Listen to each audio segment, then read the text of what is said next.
now I'm gonna get into what it was actually like to go into the procedure.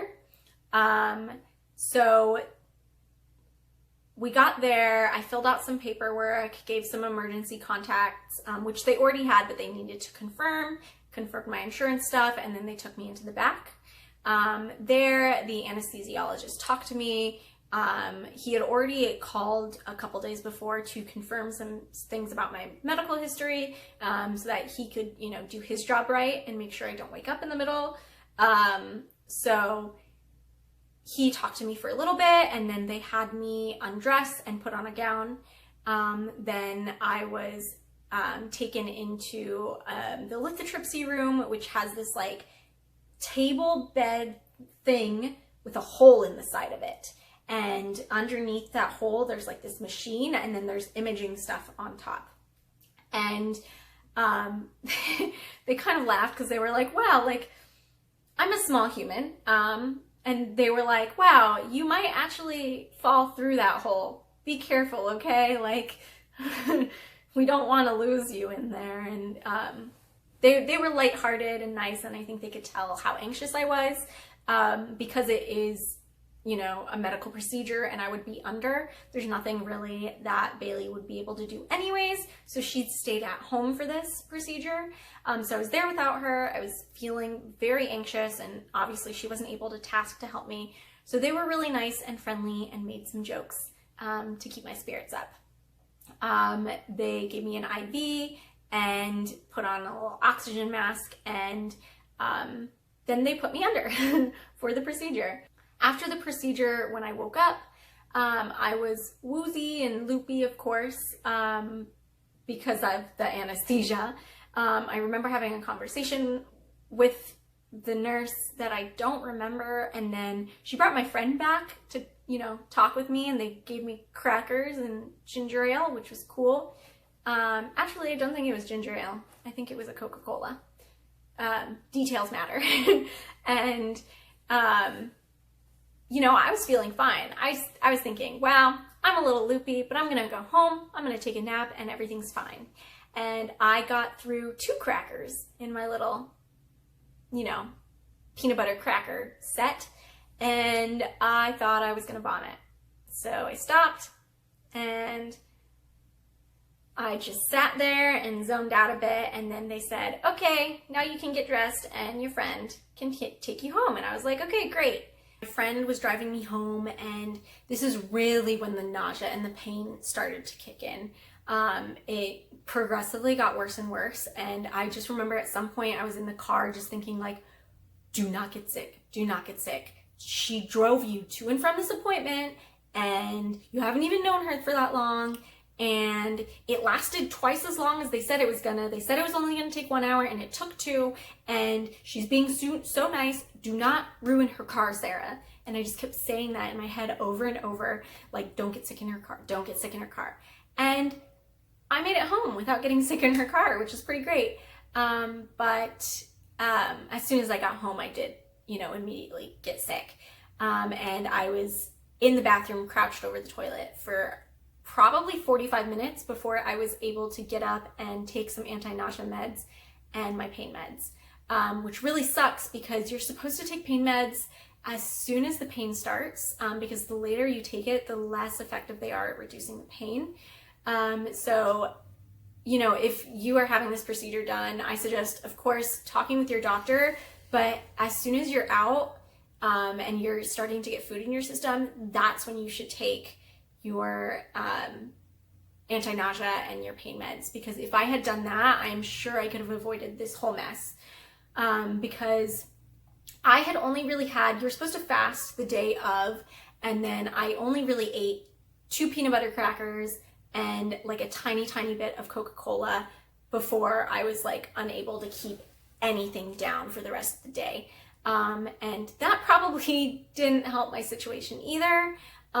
So I immediately after taking my pain meds and the anti-nausea though, probably within 3 minutes or so, I got sick again. And I was so worried because I was like, I don't know how much is still left in my body. I didn't see any pills in my vomit.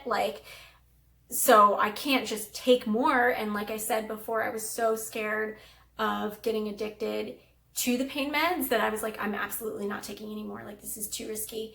I'll just suffer. And boy, did I suffer. I think I was crouched on my bathroom floor for like the next 4 hours. Like, it felt like the next 4 hours straight, because I was in too much pain to move positions. I tried to lay down and just have a trash can next to the bed for when I was sick, but I was in too much pain to really like lie fully flat on my back. And the only position that really I felt like I could handle was crouched, like slumped over in my bathroom with one elbow on the toilet and one elbow on my bathtub. And it was so awful. I was getting sick probably like that entire 4 hours while I was waiting to be able to take the meds again. And I don't know how that's possible because, like I said, I only had 2 peanut butter crackers and a tiny bit of Coca-Cola. But after the 4 hours, I was like, okay, finally, I timed this meticulously. I'm taking more meds. And this time I held them in for about like 15 minutes before I got sick again. But I think this time when I got sick, it might have been more of the water that I drank with the pills than the actual meds that I lost, because the nausea slowly started to like become bearable and the pain was bearable enough that I could lie down on my bed, which was such a relief. This entire time, Bailey was like at my side trying to be like, Mom, are you okay? I don't know what to do. And I think if I had gotten a roommate when I got to grad school, I don't know how comfortable I would have been having someone that I had only met so recently there with me while I was this like vulnerable, for lack of a better word.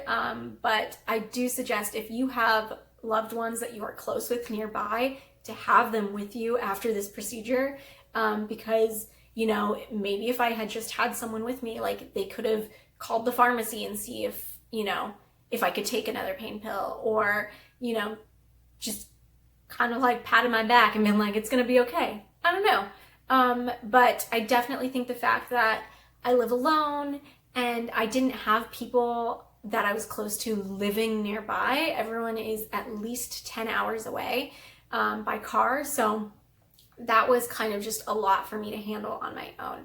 I got through it. I'm here after those other pills kicked in and I was able to lay down. I managed to fall asleep, and then once I woke up, I was able to, you know, have some crackers without peanut butter. I don't think I can ever handle peanut butter crackers again after that.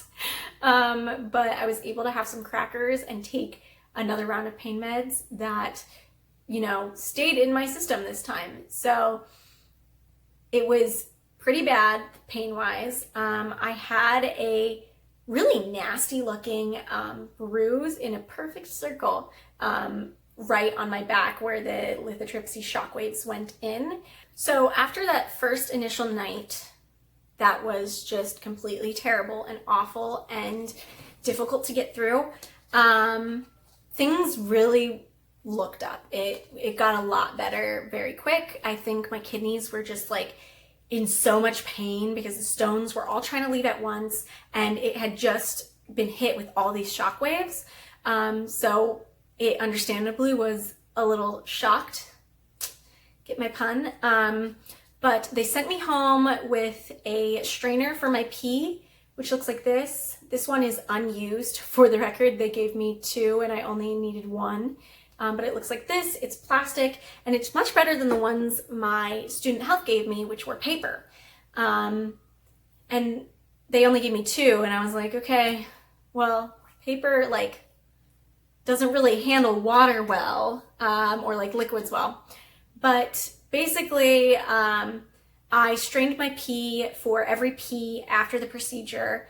until I had stones to put into a little collection thing and take to the doctor. And thankfully I had enough fragments of the stone to take to my doctor the next morning. I had a follow-up appointment the next morning, which the night before I was like, I don't know how I'm gonna make it to that appointment. Like, I can't drive if I'm on pain meds, and right now I can't imagine like that I'll be feeling that much better. But after a night's sleep and you know, that initial awful experience, I in the morning only needed my anti-nausea meds and a little bit of ibuprofen, and I went to the doctor's, handed in my little stone fragments, which were kind of like sand, and they said, okay, well, now that we have these, you don't need to strain your pee anymore and you're good to go. So the urologist knew that I had a big road trip coming up, and they okayed me to go on that road trip as long as I wasn't taking the prescription pain meds while I was driving, because you can't drive on them. And since I was able to make it to that appointment, they were like, okay, whenever you're good to go for this drive, you can go ahead and make this long road trip for the holidays. So I went home, finished packing, and was on the road by that afternoon, which is amazing for me to think that the night before I was in too much pain to lie down. But then the next morning, all I needed was like a couple ibuprofen and I was fine to drive for 10 hours. However, for me, the kidney pain did persist for about a week and a half, almost fully 2 weeks, especially at night. I would be fine during the day for the most part, but as the day went on, I would start to feel pain, and especially at nighttime. I don't know what it is about like lying down in bed, but that seems to trigger the kidney pain more for me. So at bedtime, I would have to take like half of a pain pill to be able to sleep.